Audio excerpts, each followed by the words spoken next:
Bien-aimé, je prie pour que Dieu te délivre de l'esprit de la rancune. Je prie pour que Dieu te délivre de l'esprit de la haine, du ressentiment, afin que tu puisses aimer les gens autour de toi.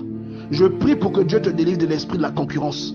Je prie pour que Dieu puisse te délivrer de l'esprit de la comparaison. Que Dieu te délivre de toutes ces choses qui vont te rapprocher plus du diable que du Dieu dont tu prétends être ton Père bien-aimé dans le Seigneur.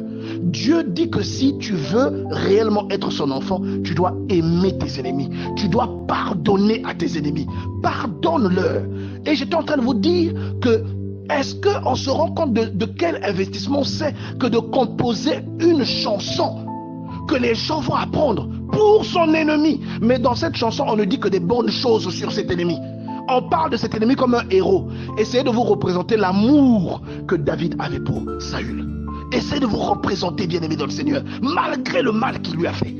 Essayez de vous représenter. Ne prie jamais pour que Dieu puisse tuer ton ennemi ou qu'il puisse envoyer ton ennemi dans la tombe.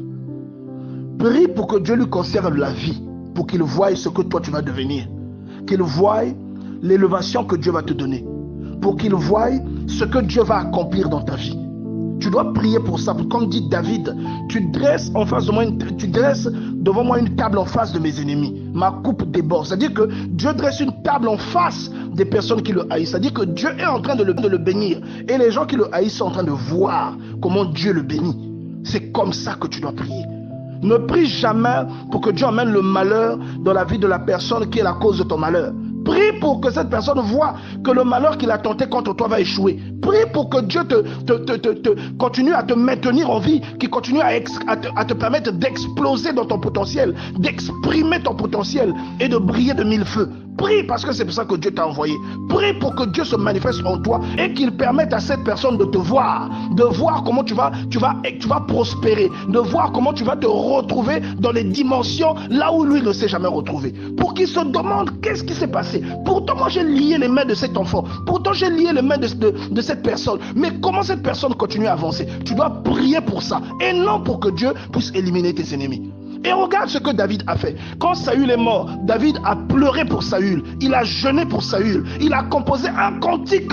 Et c'est ce que Jésus est en train de nous dire dans Luc chapitre 5, à partir du verset 35. Mais aimez vos ennemis, faites du bien et prêtez sans rien espérer. Et votre récompense sera grande et vous serez les fils du Très-Haut. Car il est bon pour les ingrats et pour les méchants. Dieu est bon pour les ingrats et pour les méchants. Saül était un ingrat. David a été bon avec lui. Saül était méchant. David a été bon avec lui. Essayez de vous mettre à la place de cet homme que Saül a tenté de faire mourir, que Saül a piégé, mais qui malgré tout, il a épargné la vie de Saül 2 fois. Alors c'est pourquoi les ennemis n'ont jamais surpris David. Quand vous lisez le psaume 89 et que Dieu dit de David que l'ennemi ne le surprendra pas, il ne le dit pas dans le vide. Il le dit parce que David a semé ça. Il le dit parce que c'est comme s'il avait semé et maintenant il récoltait. Il dit que l'ennemi ne le surprendra pas. Il a épargné un homme qui lui voulait du mal, un homme qui voulait le tuer. David l'a épargné 2 fois, bien-aimé dans le Seigneur. Ce n'est pas rien. Ce n'est pas rien. Alors, la question qu'on doit se poser aujourd'hui, c'est comment nous nous illustrons devant Dieu aujourd'hui. Nous disons que nous sommes des enfants de Dieu.